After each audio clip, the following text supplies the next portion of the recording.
Hey gang, Captain Jim here. Had Captain Eric Myers from Slightly Obsessed on the show this How's it week. going? Hopefully you guys and gals will enjoy this particular episode here on YouTube. Hey, welcome. Good morning, everybody, to Catch a Memory Outdoors. It's another edition right here live. Every Saturday, we're doing this thing at a WWBC 1510 a.m., and we appreciate y'all tuning in to check out what's going on up and down the Space Coast every Saturday morning.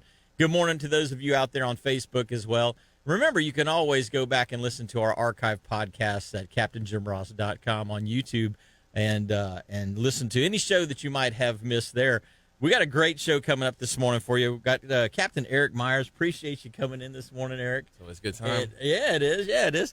And we're gonna fuss a little this morning because we're in a fussy mood, but we're also going to say, hey, there's a lot of good stuff that's getting ready to happen, and a lot of stuff this week that did happen that's good. So I'm really excited about the next couple of weeks. Here we're in the middle part of April. We're coming into springtime, if you will. Now, it doesn't kind of feel like it this morning. It's a little chilly out there after that cold front yesterday or the day before. But, I'm seeing butterflies when I'm out on the flats.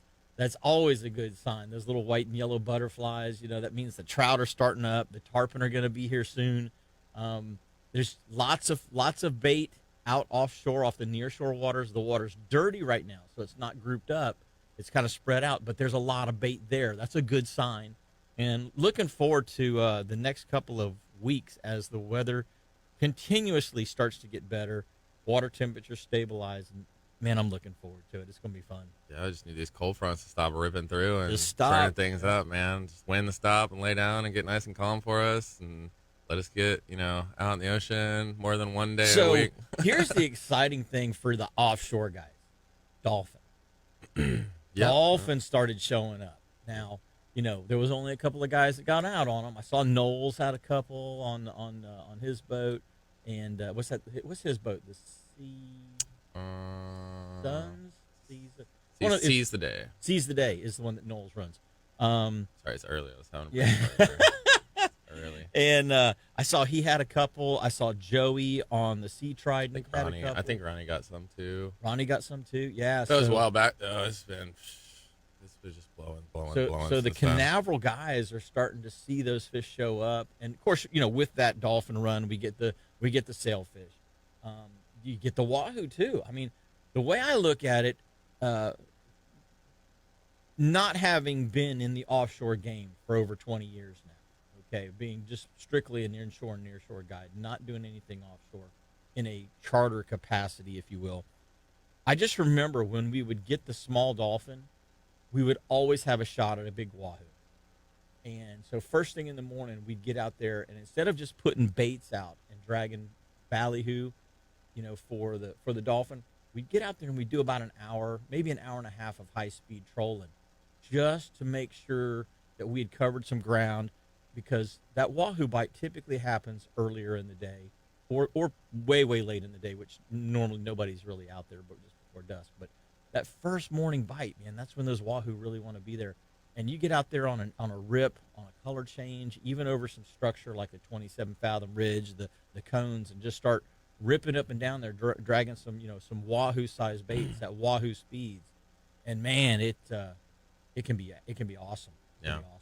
Even just regular slow trolling live baits is what a lot of the guys up in like Jacksonville and St. Augustine are doing now for the wahoo. Like they get them, I feel like, better than we do, but they're pretty much just essentially almost kingfishing for a wahoo. Yeah, up there, yeah. And Just they're using a doing little pretty bit good at bigger it. gear. Bigger baits, Yeah. bigger gear. Yeah. Yeah, but triple stinger rig or something like that. But on a blue runner or big blue runner, a small bonita or something like that, and they're just essentially working slow trolling those baits instead of high speeding. Save a lot of gas that way. Yeah.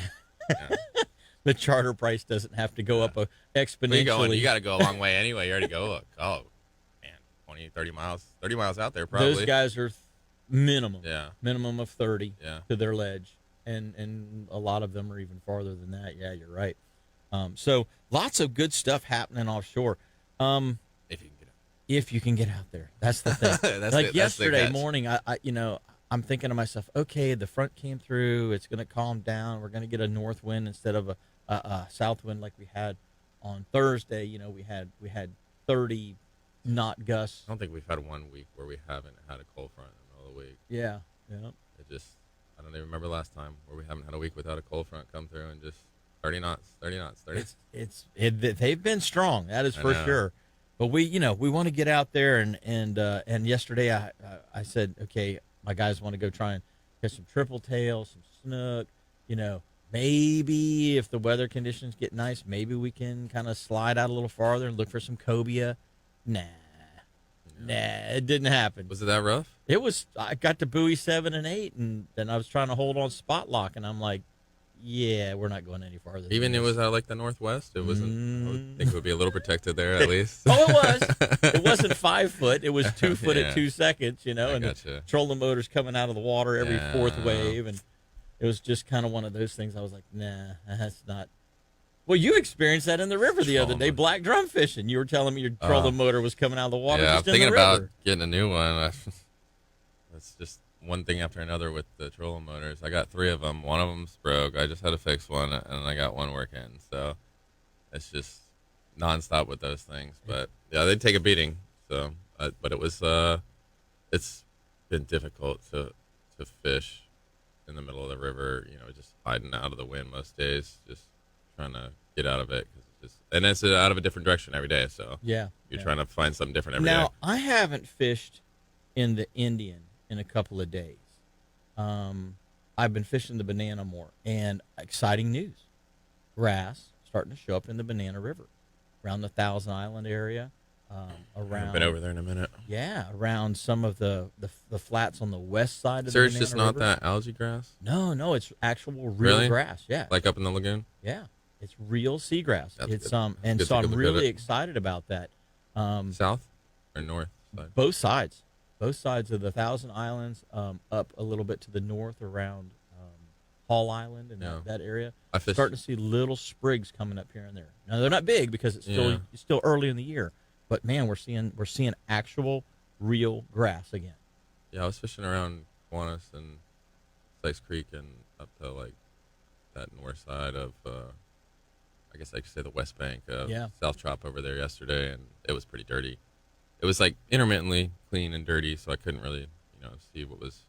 But I didn't see any grass. No actual real grass. Just it was hard to tell most spots, but I didn't see any. No, where I've seen it is it seems like it's back in the islands. Where I'm getting back in.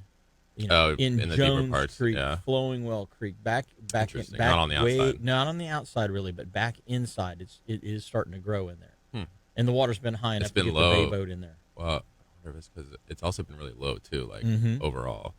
So I wonder, manatees Well, I have haven't a harder seen time getting back a in lot of there, too. manatees back in there. Well, as I'm saying, that lower stuff is probably more protected, Yeah. to help it come back a little bit. So, But the interesting. redfish are starting to gravitate into those areas. Some trout starting to gravitate into those areas. You even saw a couple of little pods of black drum.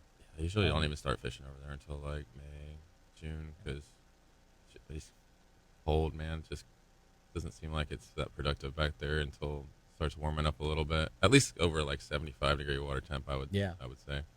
I was seeing like 74 yesterday, so it was close, 74, 75. It's like right in there. So I saw a lot of bait, a lot of mullet moving around on the flats and stuff. Surprisingly, That's a good thing. a lot of mullet.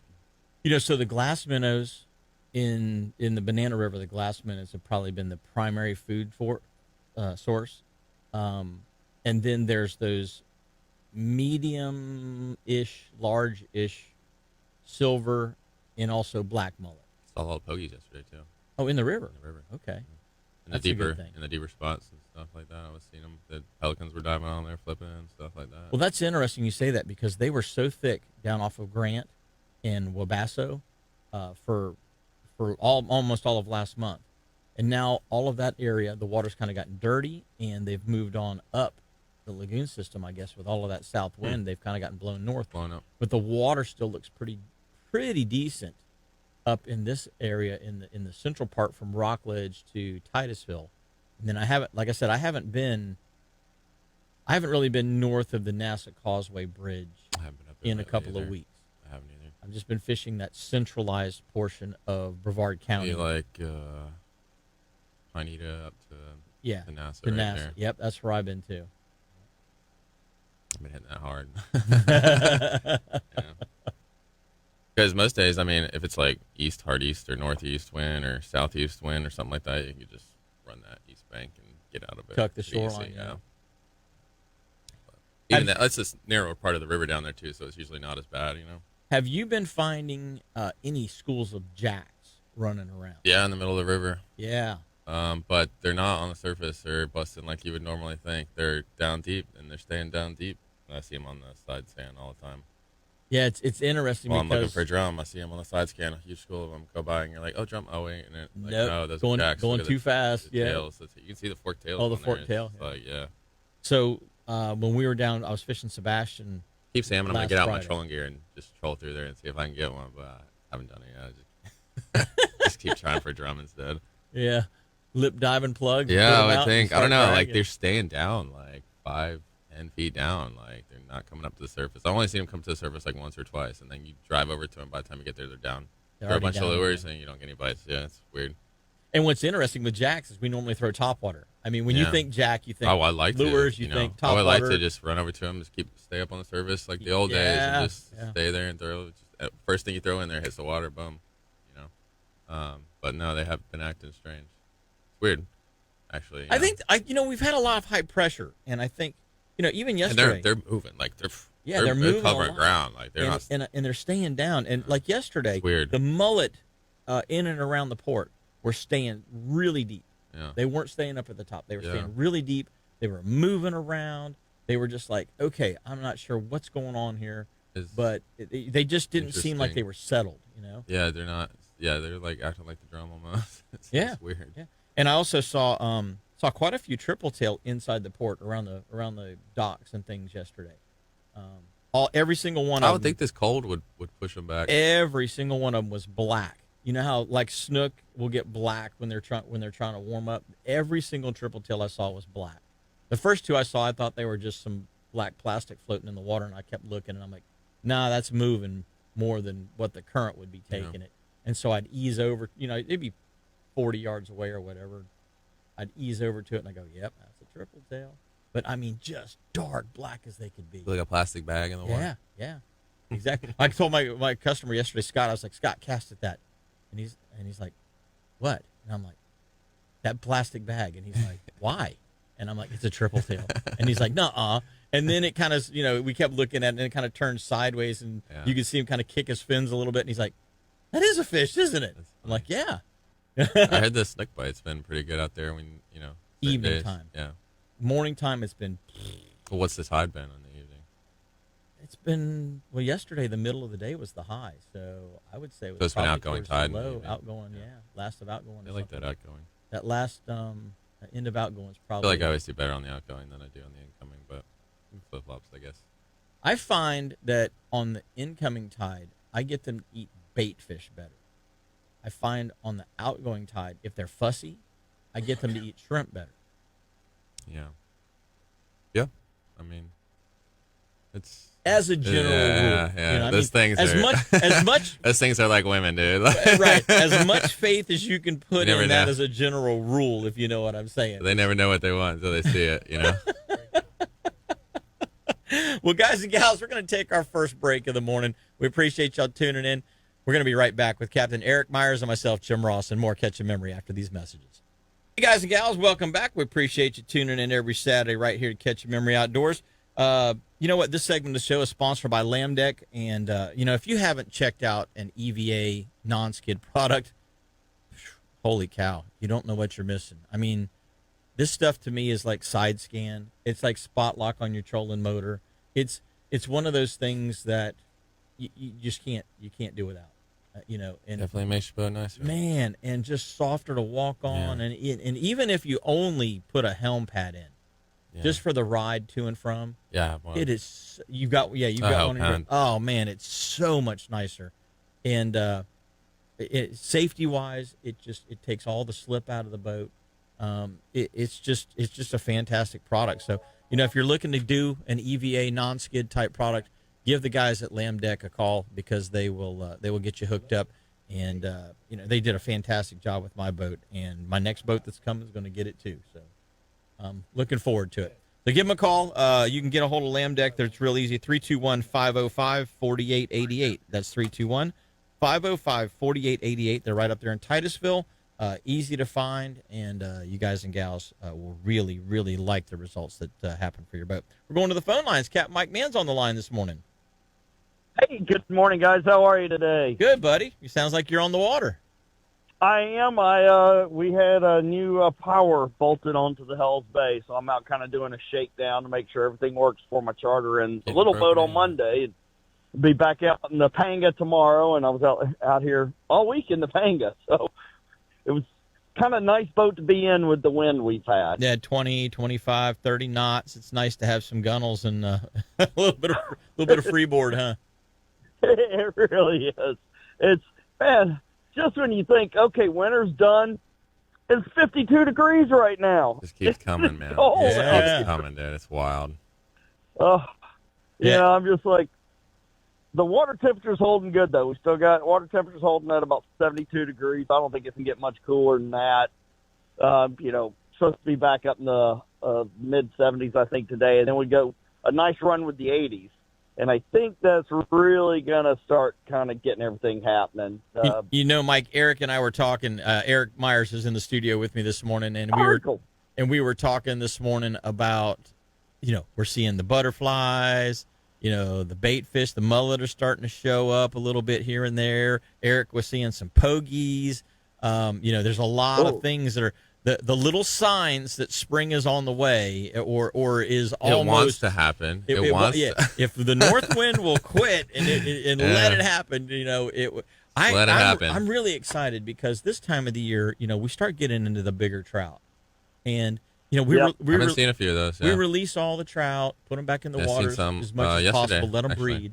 Yeah. But you go from catching 10 to 14-inch fish with an occasional 16 or 17 to catching 15 to 21-inch fish with an occasional 24, 25. I haven't seen it that big, but and if you get lucky, you might find one that's 27, kind of thing. I've been seeing some of those like low 20s. Low 20s, yeah. Yeah, a lot of low 20s, especially when the water kind of stays as warm and that mullet stays up on top. I mean, there's a lot of mullet. It's a mixture of silvers and stripes. I've actually been catching some striped mullet already. Yeah, which is kind of nice because I'm also getting the reports of some tarpon being seen here and tarpon being seen there. And I got a couple days ago I heard that the tarpon at the inlet, that they were tons of tarpon in the inlet here. So really.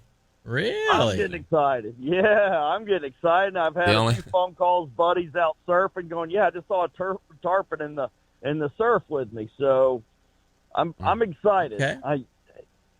The only ones I've seen were need the north winds to stop. Yeah, because you know as well as I do, tarpon and cobia. Those are two fish that you will never see on a north wind. No, ever. No, and it has been just.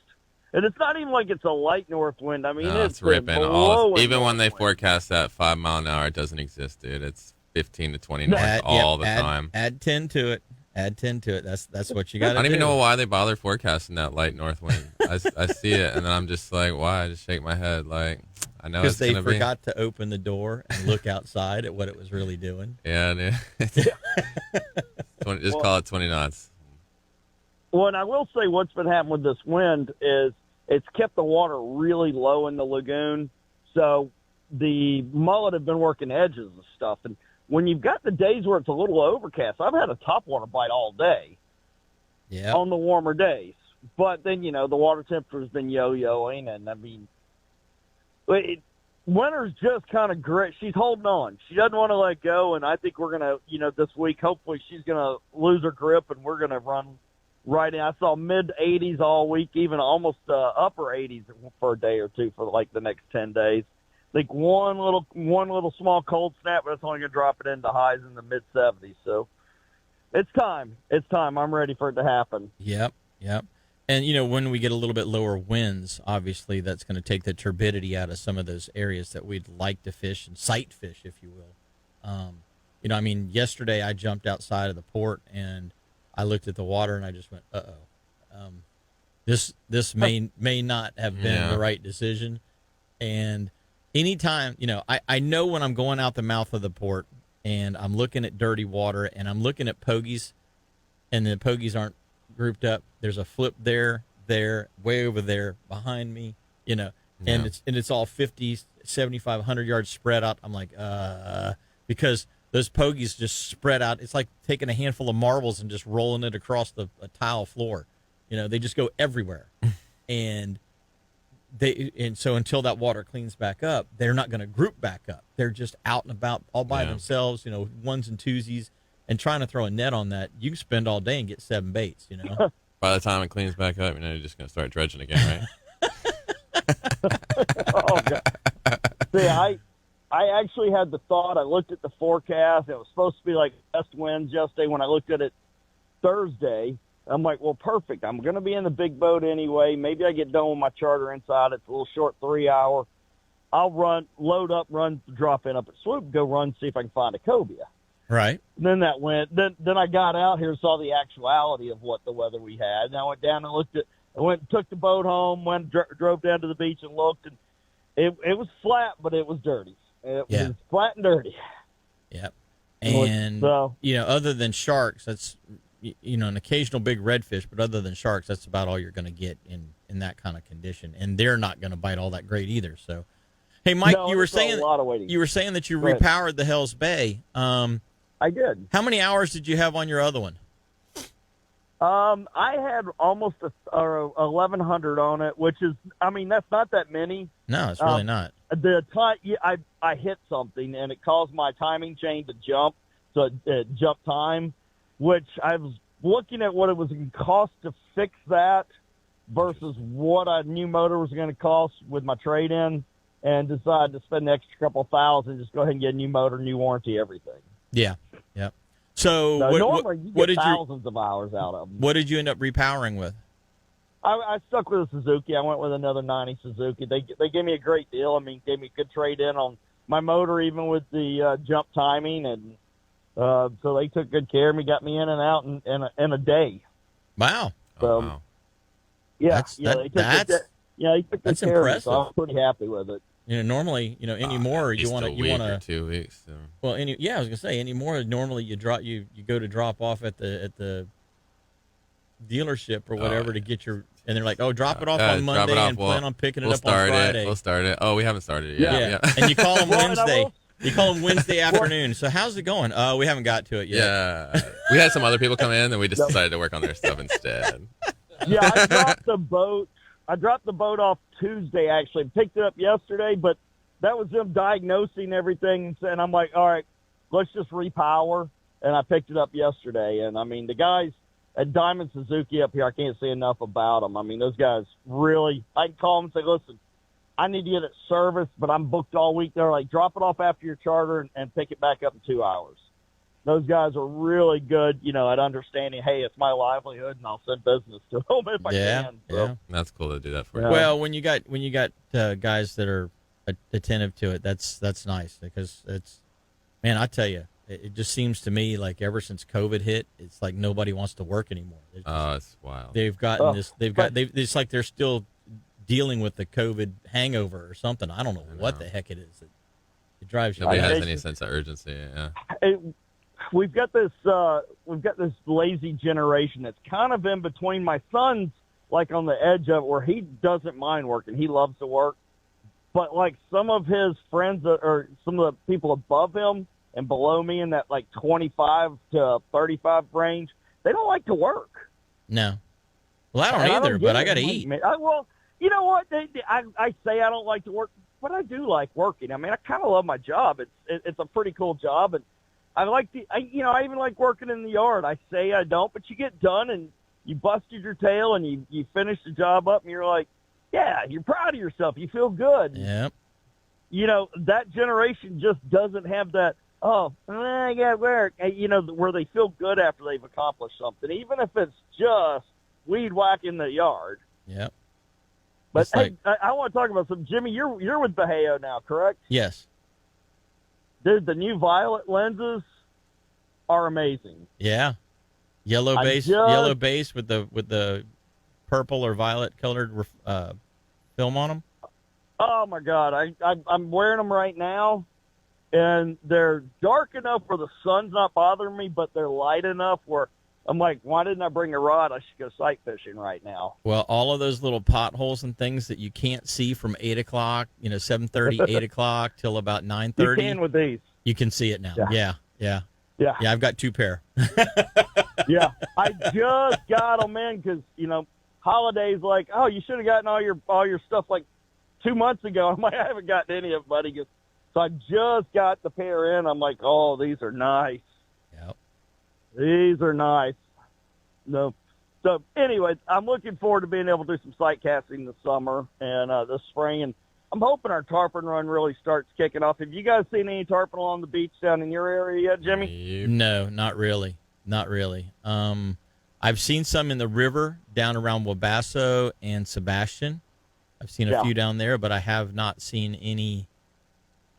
Honestly, couple of years. Other than babies. Last couple of years, it's been like late June, maybe. Yeah. Other than babies, I haven't really seen much in the way of tarpon. It's so weird, dude. Yeah. The guys at Sebastian will see them on the regular, and then they'll see them at Ponce on the regular, and then here it's just like. I think it's just we don't have any flow going out the inlet. Yeah, it's like they don't want to stay around that inlet, unless there's a lot of bait around. And, exactly. They just bypass us almost. Yep. They just keep rolling north. We always kind of talk about years, and so last year we had such a warm winter that in April I was catching tarpon. I mean, I was targeting tarpon in April. Yeah. Now I'm hardly, I'm hearing some reports. I think I marked one on the side scan up here in the river a minute ago, but it was so fast. So I kind of looked down and I go, oh, what was that? It's either a tuna or a tarpon. I couldn't tell. I'm guessing it wasn't a tuna, so it probably was a tarpon. One of those big bluefins in the river, dude. It happens sometimes. Hey, I've seen them on the flats before. I've seen them on the flats in the Keys. We are pressed up against her. That's right. You did see it. Yeah, I remember that video? Big tuna in the like Keys 400 pounder in like 3 feet of water, dude. It was crazy. Stuff was happens. that the one that they jumped on at at one of the marinas? I think they saw it in the canal too. Yeah. Yeah, fish. Yeah, it had like a scar on its back or whatever. And I remember seeing another video. I was like, that's the same dang fish. Same fish. Yeah. Well, buddy, we're up against our break. How does somebody get a hold of Captain Mike Mann? Yeah, I've got a few days open this coming week. You give me a call at area code 386-295-5991. You go right to my website, fatfishguide.com. Follow me on Instagram, CAPT Mike Mann with 2 N's, and Facebook, Fat Fish Guide Service. Guys, get out there, catch a memory, and have a great weekend. All right, buddy. You too. Take care, Mike. Take care, dude. Thanks, guys. Bye now. Hey, gang, we're going to take our next break. When we come back, we got a whole lot more with Captain Eric and myself, so don't go away. Hey, guys and gals, welcome back. We appreciate you tuning in every Saturday right here to Catch a Memory Outdoors. This segment of the show is brought to you by Sun State Pest Management. And, we live in Florida. We've all got bugs in the house. At least they're trying to get in the house. You don't want them in the house. You don't even really want them around your yard. So call Sun State Pest Management and let those guys take care of it for you. Whether you've got roaches, whether you've got ants, whether you've got whatever it is, fleas in your yard, they can take care of all that stuff. And the cool thing about it is they're going to use the right type of product for the particular pest problem that you might have. And you don't have to keep a bunch of stored product around your house that your kids or animals, your pets might get into and potentially create some issues. So rather than have that stuff laying around, call Sun State Pest Management, have them come out, do your service, and take care of your pest problem. They're super easy to get a hold of. You can get them at 800-781-7378. That's 800-781-7378. And let Sun State Pest Management take care of your pest problems. We're going to the phone lines. Captain Jeff Kranick is on his way to the mud boat poker run and crawfish boil this morning at Jolly Gator. What's going on this morning, buddy? Well, we thought we'd get here early and beat the traffic. Yeah, not so much. There's about 10 boats in front of us. Well, that's not too bad. Yeah, talked to Sid this morning. They had 80 boats pre-registered, so they're probably going to break the 103 boats they had last year for this first event. So we're looking forward to it. Oh, that is neat. That is neat. You have to think about it, Jeff. 10 boats is not much, because if you're trying to just load any typical Wednesday at Port Canaveral, Sure. you got to go through what day of the week. I know, it's wild. It's like that every It's day of the loud. week, isn't it? Even when it's Yeah. blowing, it doesn't even make any sense That's anymore. why I spend my time down in Grant and Wabasso. Yeah. Yeah, that's great. How's that fishing been down there lately? I haven't been down since last Friday. A lot of small trout. Okay. Well, that's good. That's good. Yeah, a lot of small trout, some small reds. Not a whole lot of ladyfish. We always hope on the ladyfish to chunk them up for the redfish. But Right. seeing a little bit of bait around. I know the strike zone tournament's coming up here in a few weeks, Mm-hmm. and so we'll be fishing out of there. We'll know a little more by then. A lot of tournaments coming up. We got CFOA coming up. We got All the normal May Yeah. suspects. Yeah. Yep. We got Kind of like the old days FSFA when there was a coming up. tournament every weekend. Yeah. It's But Been doing any? you don't have to participate up here in the mud run to show up for the crawfish boil. It's all you can eat, one price per person, and here at the Jolly Gator off of 46, and all the money goes to taking out injured police and firefighters, getting them into the outdoors. So definitely cool. goes to a good cause. I've never had crawfish. Are you serious? I'm serious. Never had it. Well, I keep saying I'm gonna go to crawfish boil. Today's the day. Today's the day. Yeah. I know Robin and I are. Like Cajun crack. Yeah, Robin and I are going to run up there and have some lunch with Jeff and the guys. We're looking forward to that. Last year, they put on a fantastic spread. They've got, these guys come rolling in, and it's. You guys just load the table down Oh, with my crawfish. goodness, yeah. And just scoop Well, away, or what? it's no, they just pile you a plate, but Yeah. as soon as you're done with that plate, if you're still hungry and you want more, you go back up. It's like Jeff was saying, it's a one price and as many trips back to it as you want. Interesting. I'm gonna have to cut you short. This line is moving quicker than I thought it would It be. sounds like you were firing. Yeah, up it the, sounds like the he was. turbo on It the sounds duck boat like it was winding up there. Well, Jimmy, I'll see you around lunchtime. Sounds And, good, buddy. Everybody else, catch them up in tight lines. Have fun Have a good one, man. with the poker run and the duck boat this morning, and we'll see you for some crawfish around noon. Yes, sir. Take care, Jeff. Yeah, it's gonna be a fun time. Last year, we kind of found about it last minute, and I had Blair in the studio that day last year. Jeff called in and said, "Hey, there's a duck boat, in crawfish boil," and me and Blair looked at each other, and I was like, "What are you doing after the show?" And he's like, "Nothing. What are you doing after the show?" And I'm like, "Let's go." No, And he they goes, do that every year. Yeah. This is the 4th year of it, if I remember correctly. So he ran home, grabbed the airboat, and we ran up, put the boat in the water, and then ran. We actually put in at Loffman Lake, and then ran on over to Jolly through Puzzle Lake, and then went on over to Jolly Gator from there, and joined in the crawfish boil and had a good time. Had a real good time. A lot of guys there, but yeah, what a great cause! Helping first responders get out and kind of get back out in the outdoors again. Doing some gator hunting and some different things like that.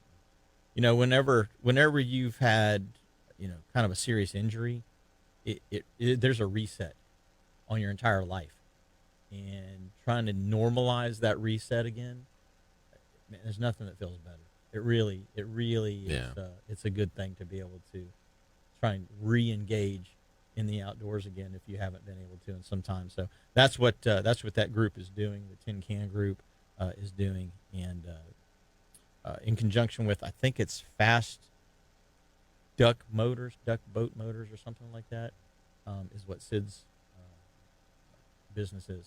They're joined together to create this event. And, so it's going to be a lot of fun. We're looking forward to it. Hey, guys and gals, real quick. Next week, we've got some really cool stuff coming up. I want to let you know at Marker 24, Starbright's Sea Safe Clean and Protect event is going to be going on. It's the 3rd annual Project Sea Safe Clean Water Collective. And like I said, it's being done right there at Marker 24 Marina. So these two groups, Starbright and Marker 24, are getting together for this Clean Water Collective. It's going to happen April 19th through the 21st, actually. And of course, it's going to be one of those scenarios where Derek and Corey Redwine are going to be there. Corey, in particular, has been doing a lot of stuff with the clam project. They're going to be doing some clam planting. They're also going to be doing some mangrove planting.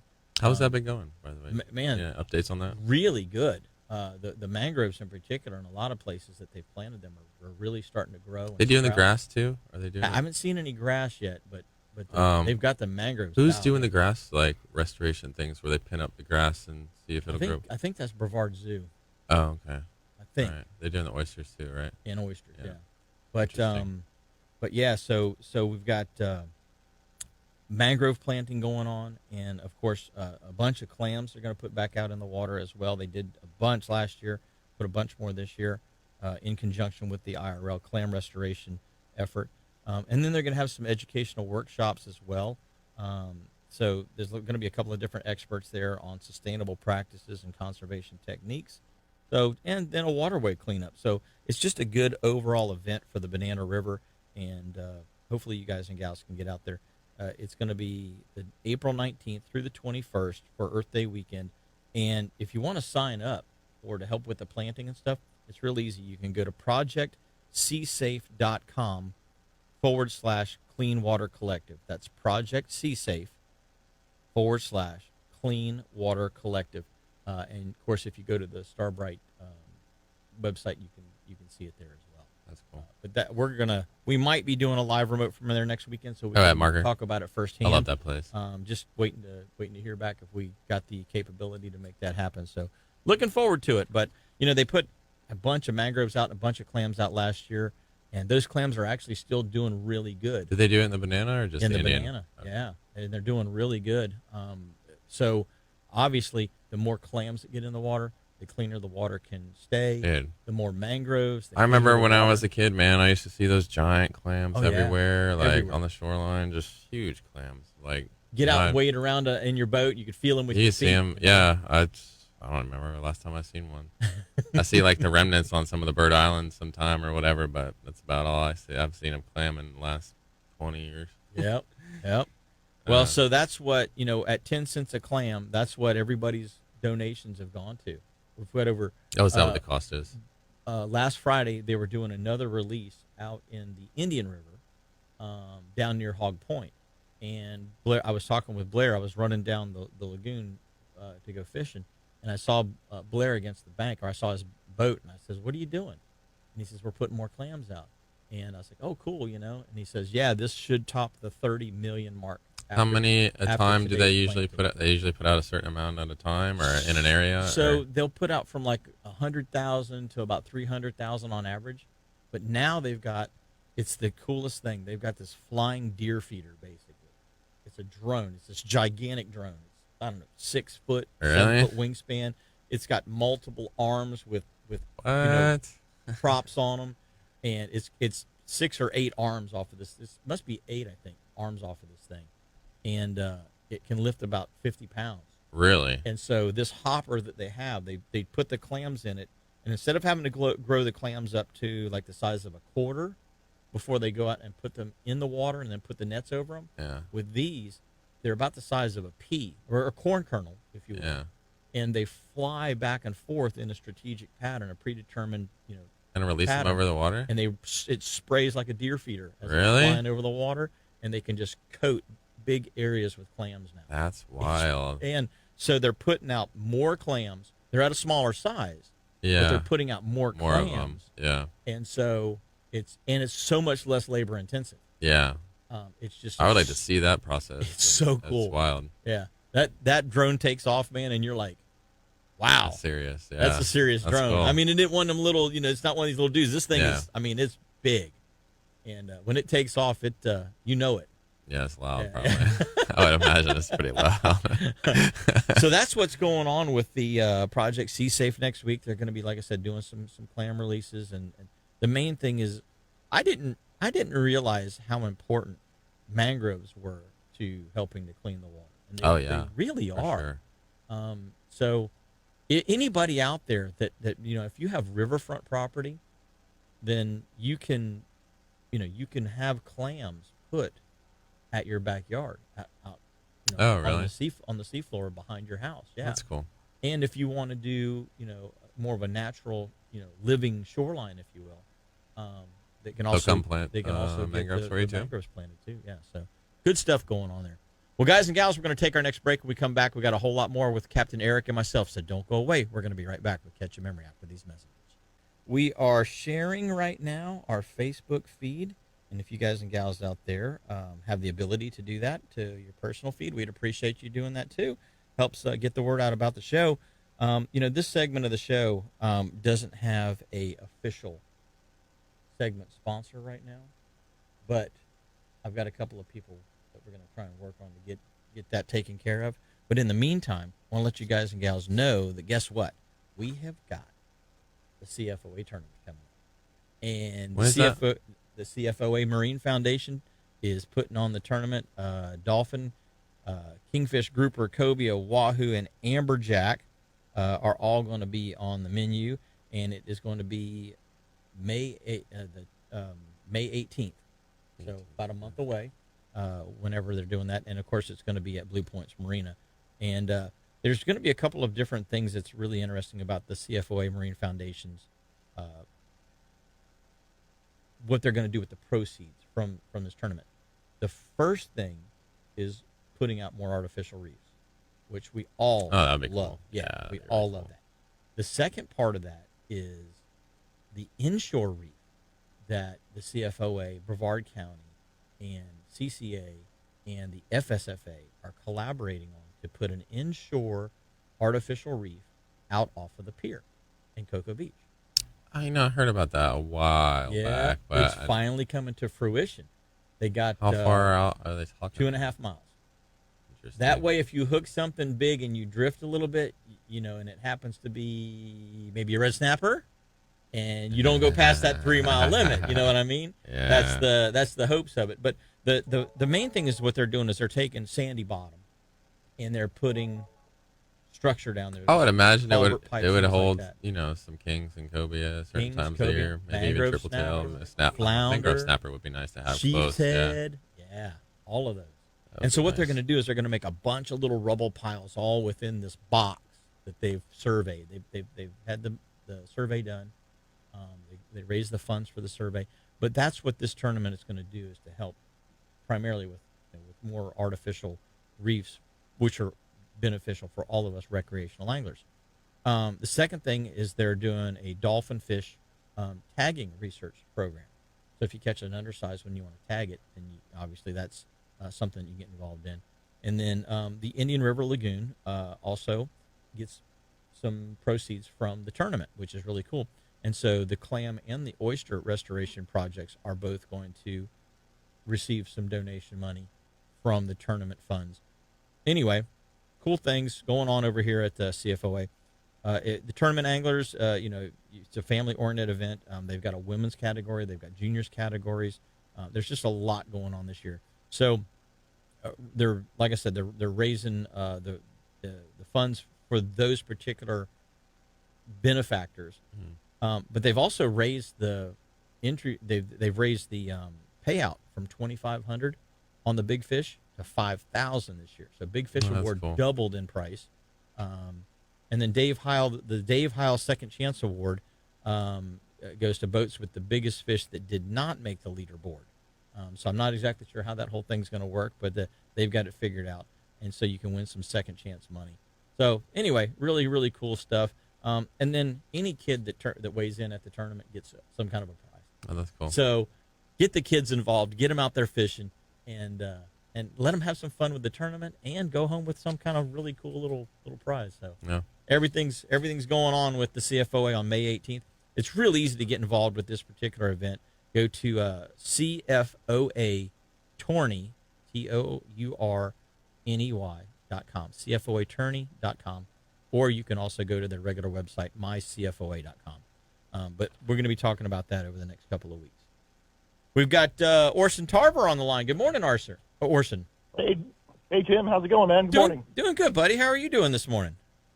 I'm doing good, man. You're talking about my favorite home project. I'm out here having my coffee on the dock, and you started talking about anglers and how folks can grow them in front of their seawalls. And man, it's one thing that waterfront property owners could do. You know, seawalls don't have much marine life. I mean, you can go to my neighbor's house next door. I mean, you know my setup. Yes. You go to my neighbor's house next door, his bear's seawall.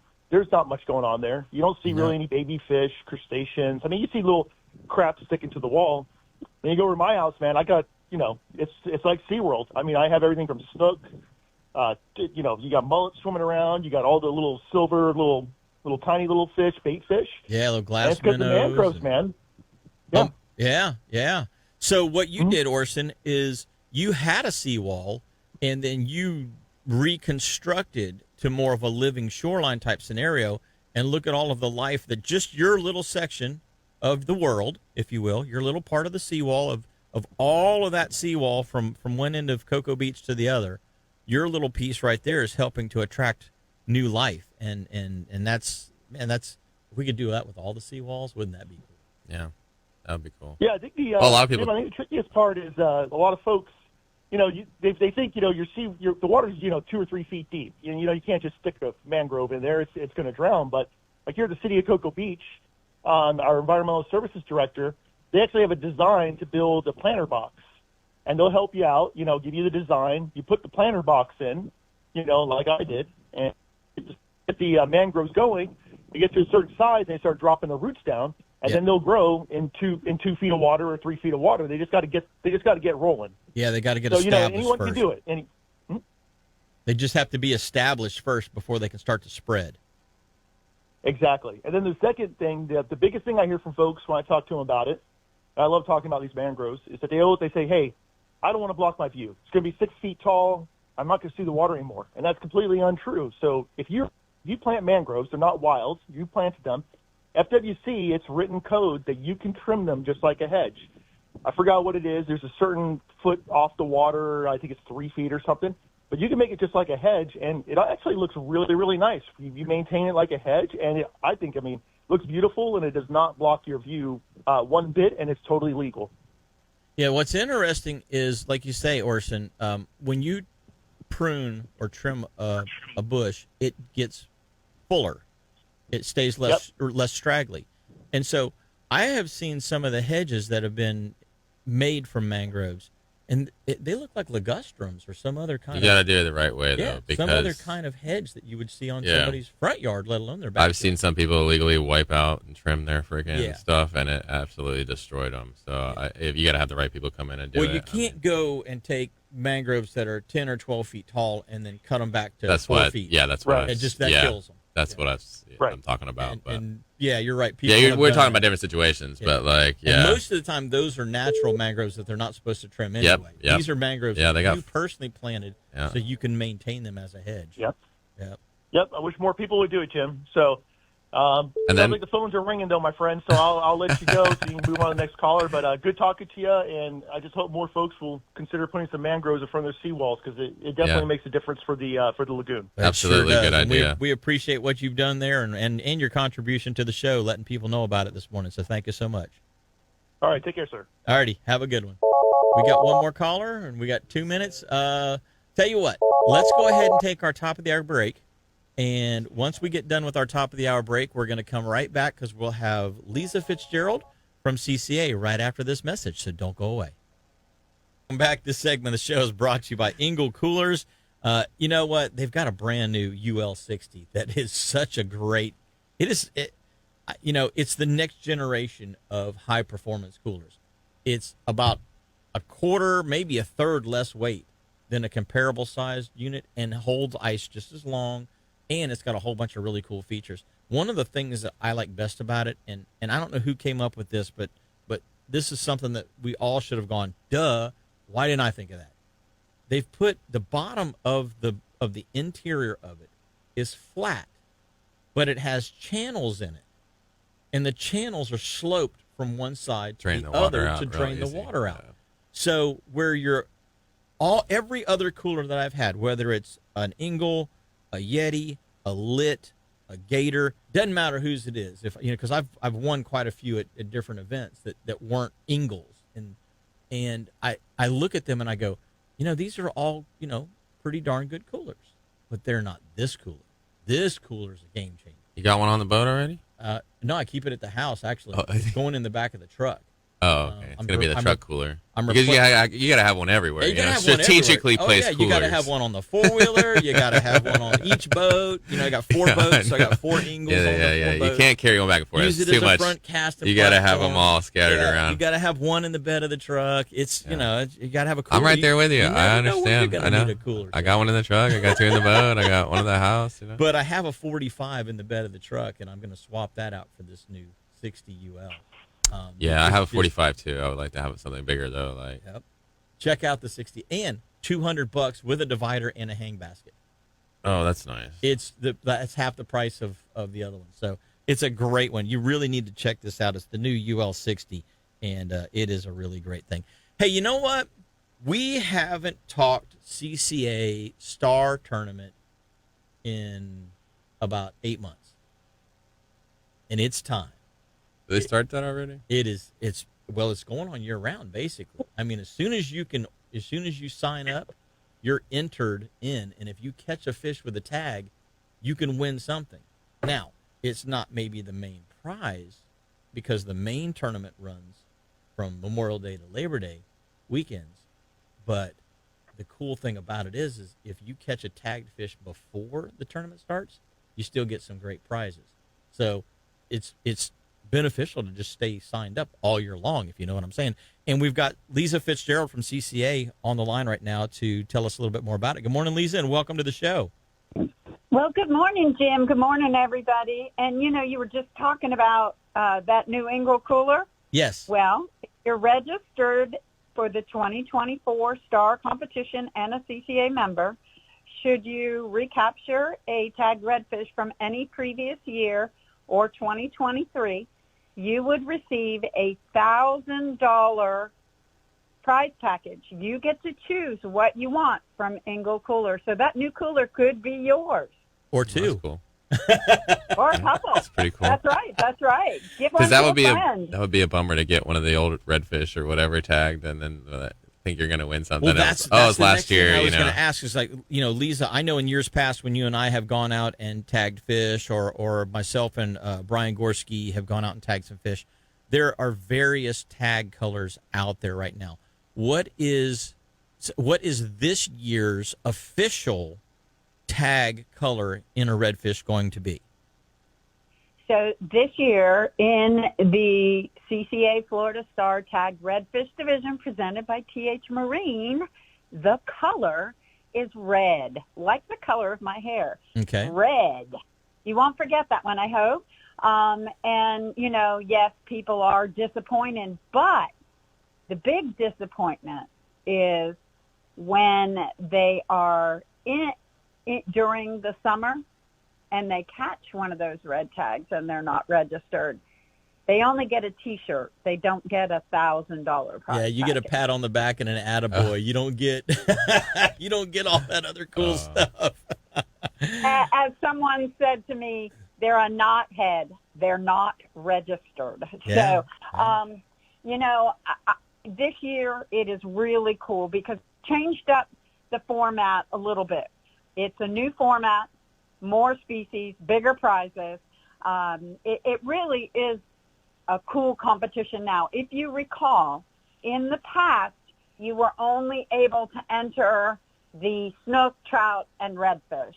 And then you have the conservation division. Mm-hmm. Well, we have made it a lot more fun, bigger prizes. So for the inshore division, there's just one division, inshore.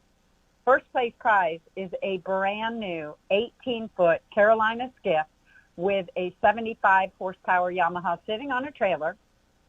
And you can enter 3 inshore species a day. Wow. That could be yes. So you could catch a snook and enter it. You could catch a trout, a flounder, a sheep's head, a jack, a pompano, a bonefish, tarpon. You can enter them in the inshore division. And we are going to pay out 12 places. So the same number of prizes are being awarded. It's just a different format. And it's easier. It's less complicated now. It's less complicated. So when you catch that fish, all you do, you go into the app, you enter the fish, and it will tell you where to enter it. For your offshore anglers, really cool there too. First place prize is a 250 Yamaha motor with an AFCO package and some other angle cooler prizes. And those species include dolphin, wahoo, grouper, pompano, African pompano, tilefish, amberjack, all the billfish, tuna, mackerel, cobia, snapper, permit, triple tail, sharks, you name it, you can enter it in the offshore division, and that's 3 entries a day as well. So it really has made it a lot simpler. You have an offshore and an inshore division, and then the remainder of our divisions, which are the native kayak division, the youth scholarship division, the Coast to Kick Plastics division, and the Power Pole Conservation division. So, Lisa, if you can enter, there's 100 days of fishing. Right. And if you catch 3 fish a day, that's 300 potential entries just in the inshore division. Bing, bing, bing, bing, bing, bing, Yeah. bing, bing. You just won. Yes, that is correct. Yeah. But something even cooler, Jim, something even cooler. If your listeners register before May the 1st, they have a shot at winning that brand new 24 contender with a 250 Yamaha sitting on the transom on a trailer just by entering Star, because we will enter them in the drawing for that 24 contender. So if they register before May 1st, not only are they entering the competition, but they also get entered into the drawing for that 24 contender. So without even going fishing, they have a shot at winning a brand new contender. And the tournament runs from what date to what date? The actual official part of the tournament. Yes, it's May the 25th, which is Saturday of Memorial Day weekend, and runs through Labor Day, September the 2nd. Gotcha. So if you catch a tagged redfish before May 25th, you get the Engle prize pack. If you're entered, you're registered and a CCA member. Yeah, there's keywords. There's the keywords. You got to be a CCA member and register for the tournament. And you also, by doing so, get an entry to try and win that 24 contender boat, motor, and trailer package. That's correct. So just there alone, you can potentially win really big, and huge. And I know that you and Blair were out here recently. So the tagged fish in the Central East region are in place. So the fish are swimming out there right now, guys and gals. Ready to go. Ready to go. So it's imperative that you sign. If you're going fishing, you need to sign up today, because that next cast could have that red tagged redfish or any other tagged redfish color in it.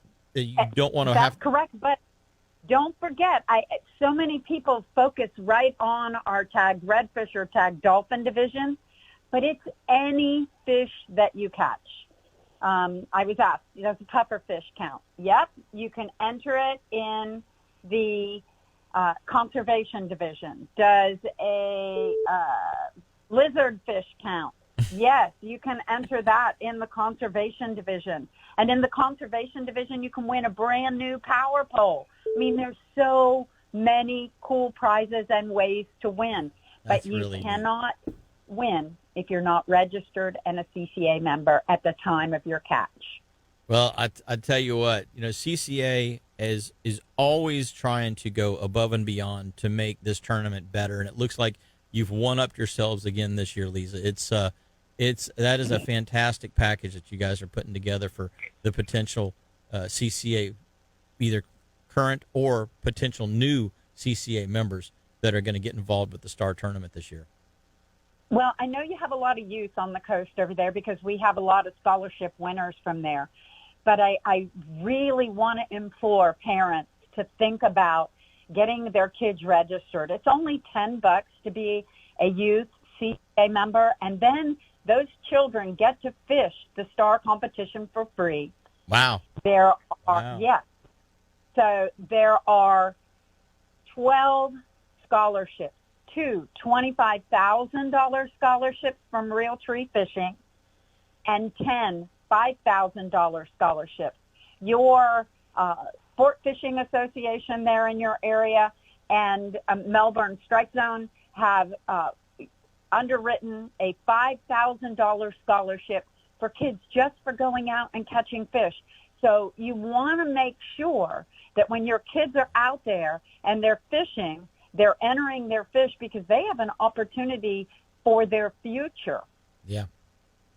I mean, there's so many great ways. If your youngsters need community service hours, if they're picking up garbage, every 5-gallon,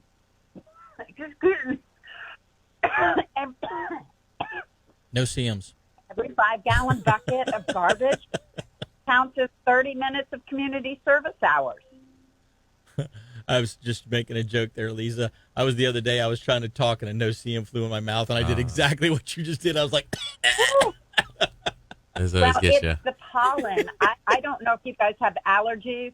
oh, yeah. But, man, it's hard to turkey hunt in the woods and be quiet when you're having to sniffle and cough. And, you know, fish don't care, but turkeys sure do. Oh, they can hear. They can hear as good as they can see, it seems like. Well, Lisa, how does somebody get registered for the CCA Star Tournament this year? You can either call us on the phone at 844-387-7827 or go to our website, ccaflstar.com. Get yourself registered. It's simple. It's only $80 if you're not a CCA member, and that includes a 1-year membership. Or if you're currently a CCA member, it's only $40 for you to register and enter the competition. Yeah. It's really it's such a great thing as far as helping with conservation, but it's also a great thing to get people involved with this tournament because there's so many ways to win. Lisa, we appreciate you calling in this morning and look forward to hearing from you in the next couple of weeks, and hopefully we'll get some new CCA members and returning CCA members signed up, and somebody will win one of those Engle prize packs. Thank you, Jim. You're welcome. That no That no CM got her again, didn't it? got me too. All righty. Well, good luck in the turkey woods this morning. I hope you get you a big Tom standing there about 30 yards in front of you. Thank you. All Not right. now, you must be. All right. Okay. All righty. Bye-bye now. So when you cough, you got to go. Man, is that the new Kind of turn it into a gobble, right? Is that the new turkey call? You know, it's funny. I was out turkey hunting one time, and I heard this thing that sounded like somebody was about strangling a cat, and it was a hen, and it was a really? hen that was responding to my calling, but something had happened, and she didn't sound like a regular hen. She had this crazy high pitched, cluck and squeal and yelp to her. And when I finally saw what it was, I was like, I was no way that noise was coming out of that bird, but it was. So yeah. Did you get to do any of that this year? I did not. Do you have those on your property up there? I've got a couple of hens. I haven't seen any toms up on our property at all. But we're getting ready to clear some more of it. So, they like open areas. Yeah. And we've got a lot of, ours is really hoggy right now. It's got a lot of palmettos, a lot of gallberries, a lot of, stuff like that. So it's, the hogs really have been in there. Yeah. And once we clear it and open it up a little bit more, then we'll get more turkeys on that property and more deer. Yeah, it's like a work in progress. Yeah. It's always a work in progress. And like a boat, I've got a tractor that constantly needs something fixed on it. So fuel lift pump. Why am I not surprised? Yeah. Why am I not surprised? Just change the fuel filter, put on a new fuel solenoid, and now it needs a new lift pump. So it runs a little bit, and then something breaks, and then it runs a little bit, and something. It's like a trolling motor. It's like a boat. It's like a boat. Bust out on 1,000. Yeah, bust out another 1,000. Or if you're not broke, your boat is. Yeah, you're not lying. We're going to take a break. When we come back, we got Captain Matt Lee calling in from Mosquito Lagoon, so don't go away. We're going to be right back with a live report after these messages. Guys and gals, welcome back. We appreciate you tuning in every Saturday right here to Catch a Memory Outdoors. You know what? This segment of the show, we're going to do the Starbright Cleaning Solutions segment, and there's a lot of different products out there that Starbright makes. We all love them. But one of the ones that is just a simple, basic product that's going to make your life a little bit easier is this wash and wax. The Super Orange is the one that I got for the guys like yourself, here lately. And this Super Orange Citrus Boat Wash cuts through a lot of that grime. The greasy stuff, the heavier stuff, you still need some, heavier cleaner, for it. Smells good too. But this particular one, to me, is the best overall in the wash and wax category, because it does cut through most of the grime. I mean, you may need your non-skid deck cleaner. You may need something that's just a little bit heavier to get some of that greasy stuff. But this right here, and then it leaves that little bit of wax on top of it. It makes the job a whole lot easier the next time you go to clean it up. So Super Orange Citrus Boat Wash and Wax from Starbright is this product of the week, and it's one of those ones it's a staple that needs to be in your cleaning bucket. Hey, we're going to the phone lines. We got Captain Matt Lee on the line right now. Good morning, Matt. Good morning, guys. How are you? Doing good, buddy. Are you on the water this morning? Sure am. Awesome. What's Beautiful going on? day. What's going on out there this morning? Kind of a slow bite this morning. Yesterday we did really well. We're still finding a couple of little wads of redfish here and there. Okay. We did really well. We're actually starting to catch a few small bull sharks. Some snook are showing up. That kind of thing. And just putting our backs to the wind and just putting chunks out. It's interesting you say the bull sharks, because we were catching some bull sharks in the Indian River the past couple of weeks too. Yeah. So it's, I think we've caught 4 this past week. Nice. So, we caught one this morning, we caught one yesterday, and a couple earlier in the week. But bite's been pretty good. It's kind of slow today, but I think the water's really dropped down since yesterday, and warm up a little bit and whatnot. But the bite's been pretty good. Are you seeing any? You said you had mentioned the redfish on the cut bait. Are you seeing any finger mullet get busted yet? Here and there. They're not super aggressive on them. Okay. They're more interested in just kind of picking up stuff off the bottom. There is a bunch of finger mullets starting to wad up, and that's where they're going to be. They're actually in the bait lines.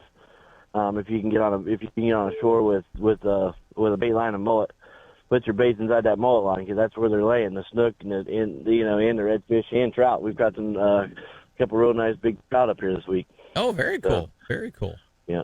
Been pretty good, man. Been pretty good. Well, that's we've been talking here the last couple of weeks about the butterflies showing up, and when the butterflies show up, the trout start to grow in size, get bigger. You start to catch those, closer to less 12 and 14 inches and more 18 and 20 inches whenever you start seeing those butterflies flying around. So that's a good thing to see. Going back to those finger mullet, the reason that I asked if you were seeing anything up there is a couple of times this past 2 weeks in the Indian and Banana Rivers, I've seen mullet showering that have been getting busted.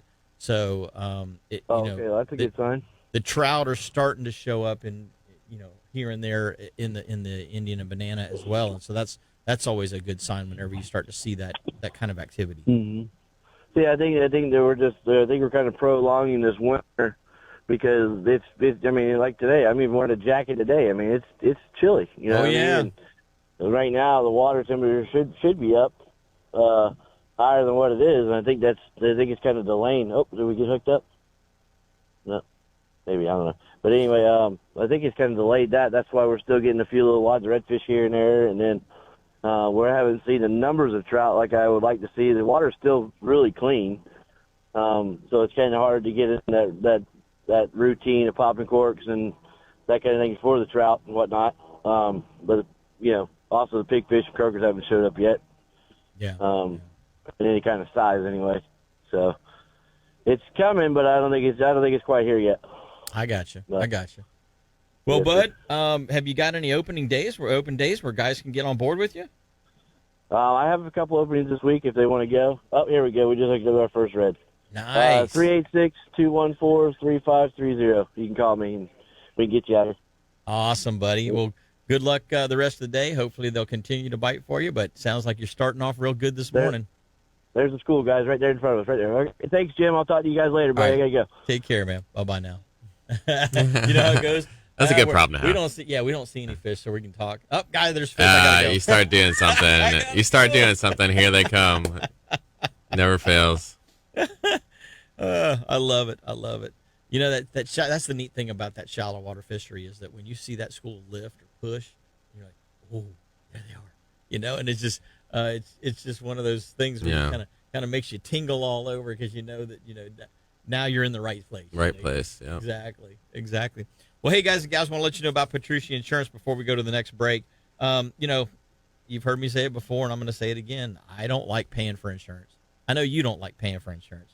But the guys over at Petrucci Insurance will make sure that you are getting the best deal possible because they have multiple providers that they work with, and they can, whether it's your boat, whether it's your car, whether it's your house, they can get you the kind of insurance coverage that you need, the proper coverage that you need for the best price. So give them a call, 321-632-1200.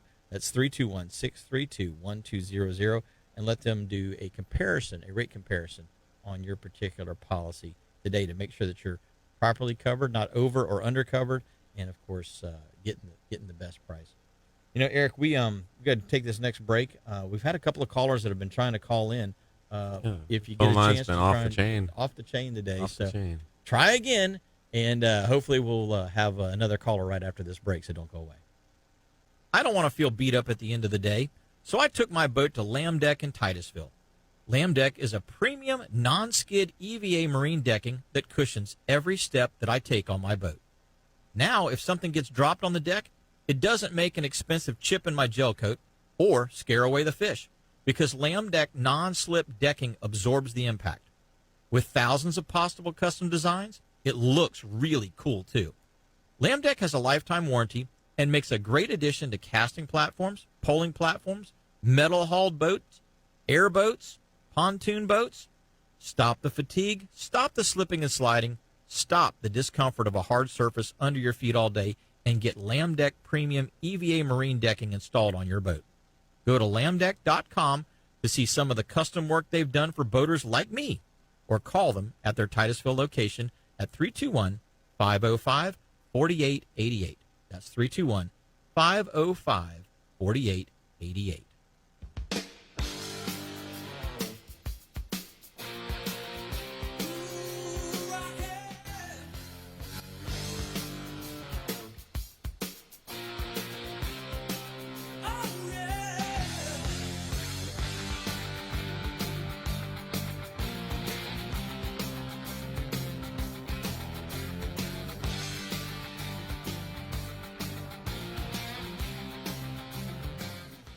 Hey, guys and gals, welcome back. This segment of the show, we're going to talk a little bit about what's going on in the freshwater arena because we just got some brand new news from our producer, Paul. You know, so last week, apparently, there was a boating accident where two FLW tournament anglers were that was a tournament? in no-wake zone. Oh, okay. And they're going to take off, and one guy runs over the back of the other guy. Jeez. And, you know, we're coming up to FWC's, safe boating week here in just a couple of weeks. And one of the things that you really have to pay attention to is other people. In a boat, you have to be much more defensive than you do in a car even. Because most of the time, the red and green markers out there mean absolutely nothing to people in other boats. They don't pay any attention to them whatsoever. They don't know which side of the channel to cross to pass on. They don't know how to approach a boat that's in a channel and you're crossing a channel. They don't know how to overtake a boat, how to signal to the boat in front of you that you're going to overtake them on their port or on their starboard side. There's so many things that they don't know how to slow down when you're fishing around a bridge. They just don't know what, and it's unfortunate. I really think that there needs to be, I'm not a guy who's looking for more regulations, but when it comes to safety and people out on the water, I really think we need a boating license. I mean, it'd be interesting to see what the listeners out there think about that. Had one. Or is it only if you're under It's 21 only if still you're or under something like whatever. that? I know it's born always been wild to before. me that it's they nobody don't. that can afford a boat. You know, It's always wild to me that you can just even go rent a boat with no experience. with no experience. How did it like? It's wild. Well, to as me. an example, fishing the Banana River. Okay, they rent jet skis out of the Oh, yeah, right yeah. there at Island Time or whatever Yeah. that is Jet ski on rental the place. north side of the 520 Causeway and the Banana River. Those guys, you know, I don't know what the safety briefing is, but it should be stay 1,000 feet from any vessel. Yeah. And the first thing they want to do is come and jump your wake. And it's like, no. The safety briefing should be do not. I mean, they approach probably do tell them another that, vessel. but you know how it goes. It's Yeah. a rental. I'm just gonna do whatever. Who cares? Yeah. You know, it's not mine. Now let me come. Yeah, it's not mine. Let me drive it like I stole it. You know, come out here and act a fool. Yeah. And it's just, you know, I've had this in the last 2 weeks. I've had it twice where a guy on a jet ski was coming at me to jump my wake, and the first thing I do is I just slow down. I just slow down to nothing. I just come off plane, because if there's no wake for you to jump, then there's no reason for you to drive at my boat. You know, so when I see that happening, I don't play the game with you. You know, Man, you're lucky though. You're here on the weekends. Yeah, I can't speak for Saturdays. You're lucky, and Sundays, dude. It's the Wild West out there, man. It is. It is. You know, I just assume everybody has no clue what they're doing, and just you're constantly on the lookout. When you there's just have boats to coming be towards you. defensive, And, yeah. It's and like you say, when there's a boat, let's say you're fishing close to a channel, a run channel. There, big boats in particular seem to do this more than small boats. Big boats will actually slow down, go down to idle speed, Oh yeah. go by you, and then they'll pick back up. They Yeah. have more courtesy. They obviously have a bigger wake, but they seem to have courtesy for their wake. Where a guy in a 30 to 35 foot center console with 3 motors on the back. Oh, they'll slow down a little bit. They'll throw a bigger Yeah, wake, yeah. and then they go past you. And, floor it. Or just you know. stay on plane wide open, you know. So, you know, there's a lot more people on the water now than what there ever have been. So just be careful out there. Like, I don't know. imperative. It's wild to me. Like, these people are in like a rush to get somewhere on a Saturday in their boat or something. They can't Gotta slow get to down the sandbar, man. They can't slow down and I be gotta get to the courteous sandbar right for now. 5 minutes or I might 2 be late. seconds. Can't be late or, to the sandbar. Come on now. Yeah, I was talking with Mark Gibson last week, and he was telling me somebody got in a hurry like that. that beer's not gonna wait. Yeah, beer's not going to wait. And somebody piled up high and dry on the disappearing island. Up there. Really? Oh, yeah. Just the whole boat. High and dry, Really? and it was outgoing tide. Wow. He goes, that guy's going to be here for at least 5 hours. You know, because he still had 2 hours to go Yeah. in the outgoing, and 3 more. Yeah, and then 3 more before he had enough water Well, under him to come. hey, you live and you learn. You gotta learn the hard way Yeah, sometimes. Sometimes. But yeah, just everybody, please just slow down, be careful out there. And, you know, the vessel on the right, in most cases, the vessel on the right has the right of way. Okay. So if someone's to your right, yield to them. That's just the way it is. Except in a case where they have a circumstance where they can't yield to you. Okay. Let's say they're constrained by draft. You know, it's a deep draft vessel and they're in a channel or something to that effect. There are some scenarios. Sailboats with their sails Actually sailing. actually Yeah. sailing. Under sail. 80% of sailboaters do not know what the sheets Under are for. sail. Yeah. They have no idea what to do with the sail. Yeah. So they are motorboats at that point. They know how to sink them around here. Yeah. I'll tell you that for sure. They're still constrained by draft, but they're a motor boat because they are not on sail. So just remember that, but they don't pay any attention to that. Okay, so just pay attention to them because they're not paying attention to you. Oh yeah. Public I'm service aware. announcement. Yeah, I'm aware. if you're drifting and not underway or like anchored or something like that, people think they still have the right of way. You know, when they're under power or whatever coming towards you. Yeah. Like what am I supposed to do, dude? Like pull my anchor, and move for you. Like, So that's a good we're example. not even in the channel, obviously. Well, that's a good but- example. You're out fishing a structure. Okay, you're out fishing a wreck, a reef, or whatever. Yeah. Okay. And somebody is just traveling from point A to point B. if you're fishing, they should have enough courtesy to go around you, not try and plow right through you. Well, yeah. I mean, vessels engaged in fishing is one of those things listed. Yeah, there's a hierarchy. Yeah, there, yeah. And restricted and maneuvering, or whatever. So. God, especially, I mean, think about when you're out, deep dropping. Not that you're running into a whole bunch of people when you're deep dropping, but I mean, you got a lot of gear, a lot of line out. What's deep dropping, man? Can't move. Shut everything down already. Well, yeah. This year there won't be a whole lot of deep dropping. I mean, yeah, they shut yellow.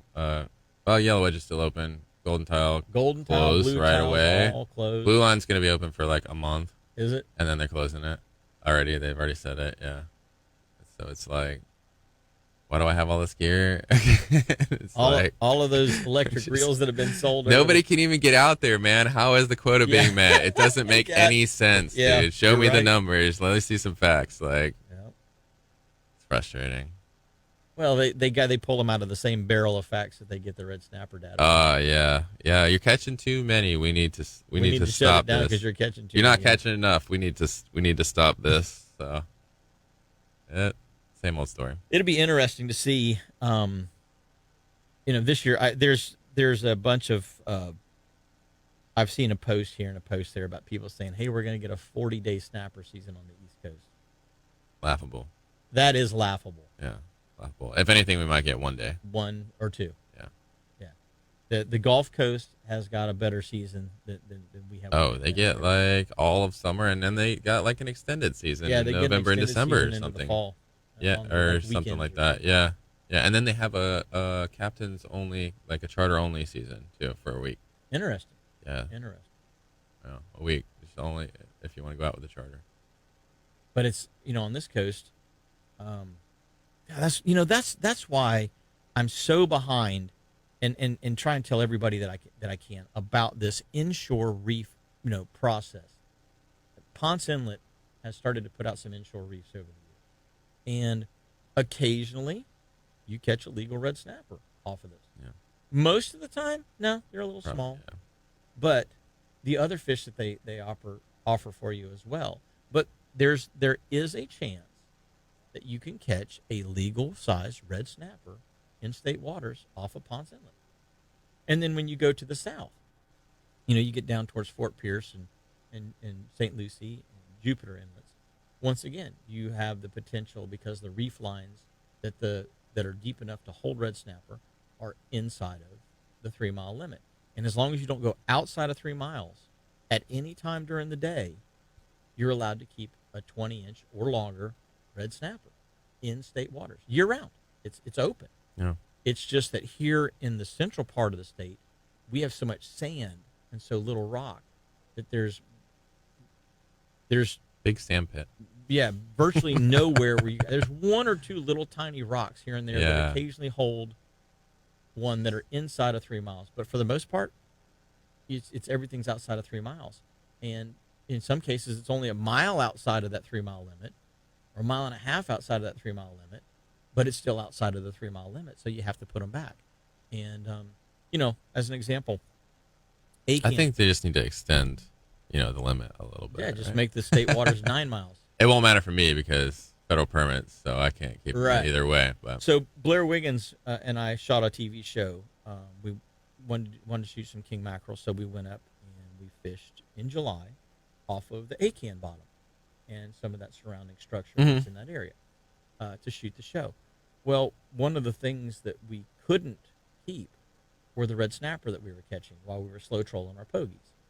Even though you could see them down in the water, you could see them swimming around those ledges and those structures because we had really good visibility that day.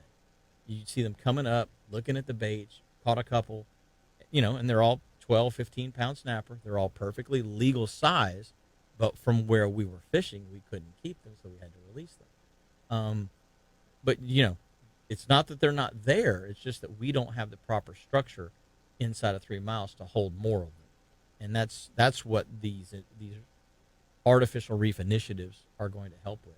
Because if they can start making, or think about this, if they made a bunch of rubble piles off of the pier and 2.5 miles out, not just one little rubble pile or one little wreck, but multiple piles in there. Now you've created, a half square mile, if you will, area of reef. Now, if you can extend that down towards Melbourne and then on down towards Sebastian. Yeah, if they could like run it and north, just make south. a whole line. I mean, of that's what they have in reefs. South Florida, Right. like a mile out, man. It's wild. So if we can create that type of structure here over the next decade, 2 decades, with this inshore reef initiative, man, wouldn't that be fantastic? Yeah, that would be cool. But The more options, the takes, better. Yeah, it all takes backing. It takes people, getting involved in the different tournaments, because the tournaments around here, a lot of the tournaments will donate funds to that inshore reef project. It involves getting involved with CCA, becoming a CCA member, because CCA helps compensate part of that money as well for those reefs to be deployed out there. And then just straight up donations. Hey, you know what? I did 5 hours of overtime this week, and I got an extra couple of dollars. Let me send $50.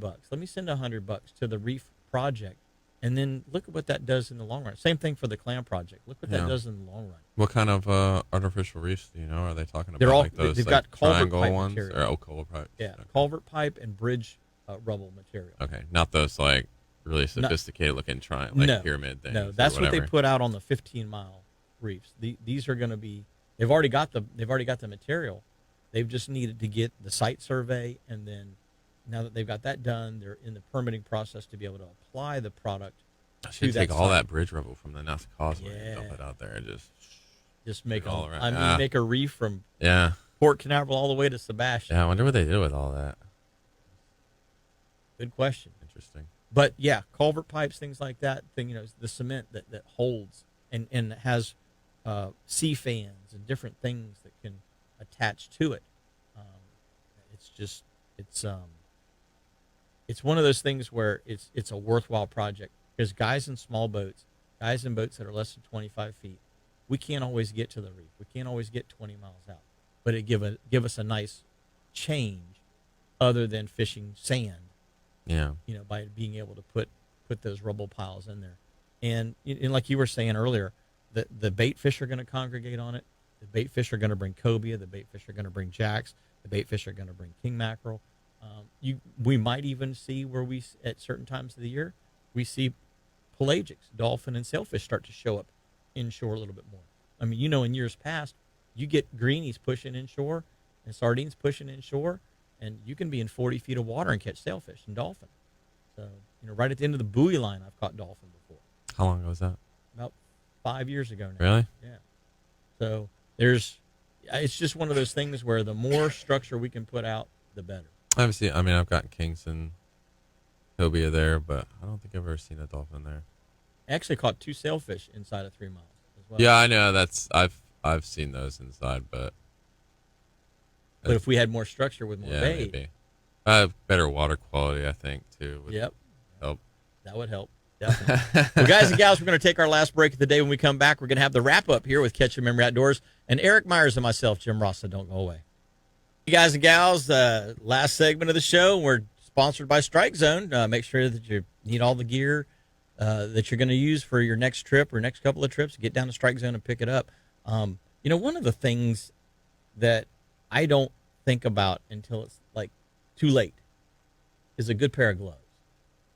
I always lose mine too. I feel like I always need a good pair of gloves, Yeah. and they've got such a great supply of gloves down at Strike Zone.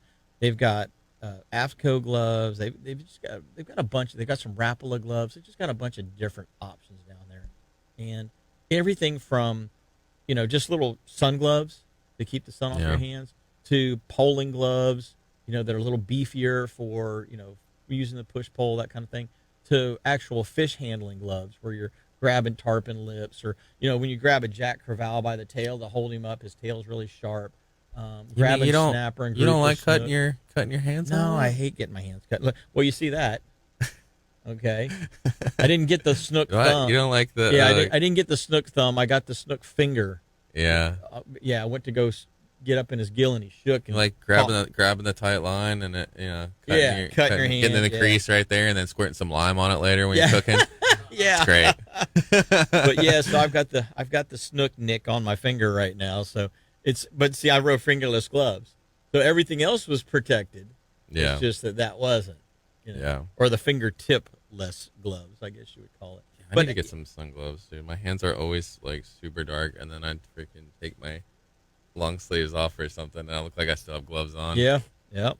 That's the way we roll, I guess. But so just like I said, just basically anything you need, Strike Zone's got it.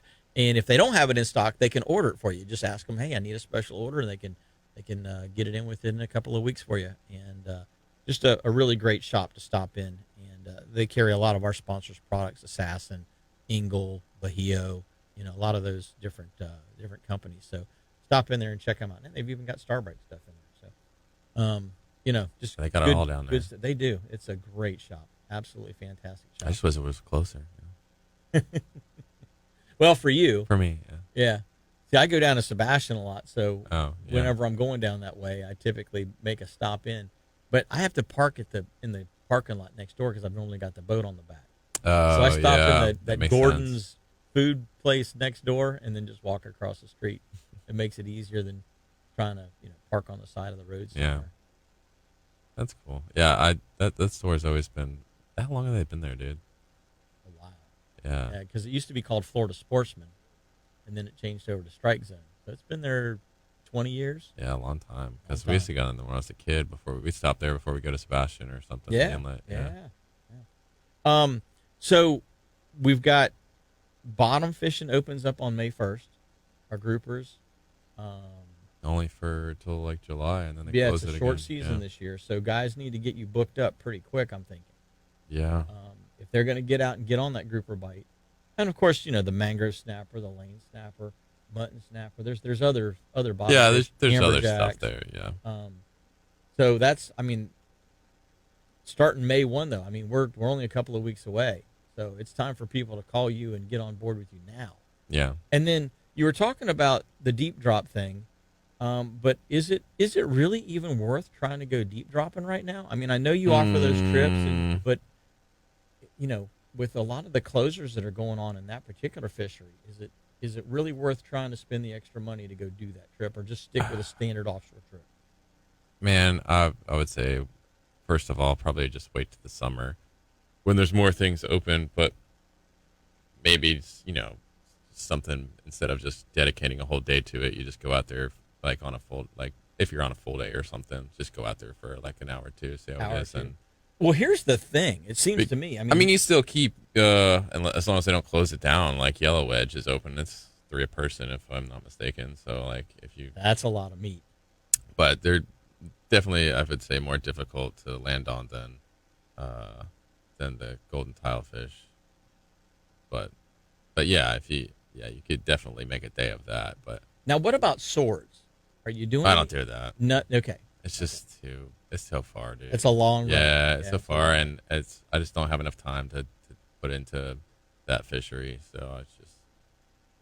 So over the next 2 months, what are you going to concentrate on? Obviously, the dolphin run is going to be going on. So a combination of a trolling and bottom fishing trip, or. I would say, full days are always the best because you have the most options. You can obviously get out farther than you can on a half day. Half day, you're pretty much stuck to, just limited reef trips and inside of the reef wrecks and stuff like that. Yeah, a couple of bottom drops. Bottom drops, snappers and stuff like maybe Goliath groupers or whatever. So, yeah, a lot of sandbar sharks. All the sandbar sharks that you want. All the sandbars you want to catch. That is something that you do a lot of. And I have toyed with the idea of going and getting me a telephone pole and a boat winch and putting some C-clamps on it, or not some hose clamps on it, and hose clamping a boat winch onto a telephone pole and getting some 3/8 rope and dropping down and trying to catch one of these Goliaths. But that rod that you have is, what do you got, a 50 wide? Yeah, it's a 50 wide. 200-pound class rod and 200-pound main line and a 300 or 400-pound leader? 250. Yeah, well, I have I think the backing's there's a little bit of backing on it, 130, and then there's 150 yards of 250 top shot or something like that. That's what I do. But yeah, it's It's usually pretty good consistent during the summertime. You can go out there and usually get one. It's a great way to end a trip. You know, you go out there, get your kings or snappers or whatnot, and then, you know, try to catch a Goliath in the last, 30 minutes to an hour and get one of those. So how long is your average angler fighting a 350-pound Doesn't take that medium-sized Goliath grouper? Doesn't take that long. No? 5 minutes, 10 minutes maybe at the most. For You just like got to rub a lot one. of MAN on yourself for that 5 minutes. Yeah, so what I usually do is I have, somebody reeling, sitting down, like on the reel, holding the reel and everything. And then somebody's on the rod, spotting the rod, helping them lift up so they can reel down. So it's like a two-person effort. It gets more people involved, and it's a little more fun, and it makes it easier. Yeah, it doesn't really take that long because you're putting so much life. How many pounds of drag pressure are you typically putting on? A lot. Probably like 3/4 of the way up the thing there. It's probably like 80 pounds of drag or something like that. Really? Or more. Yeah. Yeah, because that reel can go up to like 120 something. It's quad drag, Avit, this thing, sweet. Yeah.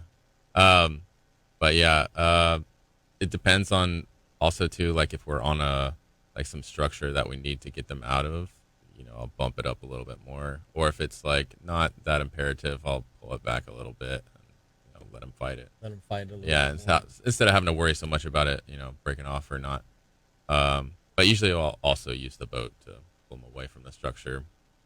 As soon as we hook up, just boat's going in gear. Try to get them away from the structure a little bit. Doesn't always work. Because I know some of the wrecks. You lose a lot of gear, and it's not cheap gear. You're losing weights and hooks that are yay big, that are $5 a piece or whatever, dude. It's not you lose 3 fish and you're in it like $40, or more. So, and then you have to have the big baits too. So we usually use like, big bonitas or jacks or carcasses or something like that, from previous trips. Yeah. But yeah, it can be not always, right away guaranteed like you think it is. Like sometimes they make you sit there and wait like 30 minutes before you get a bite. Sometimes it's instant. As soon as that thing hits the bottom or whatever. I try to tell my people to get it up off the bottom as soon as it hits, but you can't. It's like hit it, as it's going down or right when it engage gets there. the throttle. Yeah. I'm like, oh crap, run back up. It can get hectic. It's fun though. It's just something else fun to do. But yeah, back about the sandbar sharks, dude. We landed 4 of those on my last full day out there because they were just 150, 200. Yeah, 250 I was like, dude, you sure you want to? He's like, yeah, I want to catch another one. I'm like, all right, man. It was like a teenager, like 17 or whatever. He was gung ho about it. I was like, all right, you want to. Whatever makes the customer happy, yeah. There's plenty of them. So, people want to catch a big shark. It's not too difficult, at least. People want to catch something big. I'm like, how big are you talking? How big are you talking?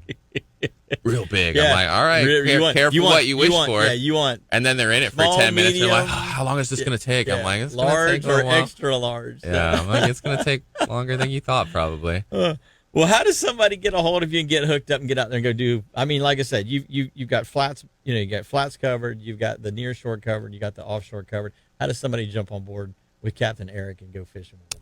Super easy. Go to my website, slightlyobsessedfishing.com. Follow me on Instagram at slightlyobsessedfishing. Also, it's the same thing for Facebook. Or give me a call directly at 321-501-9232. Awesome. A lot of fun out here today with Captain Eric. Hopefully you guys and gals enjoyed the show today. And until next week, do exactly what Eric and I are going to do. Go out there and catch yourselves a memory.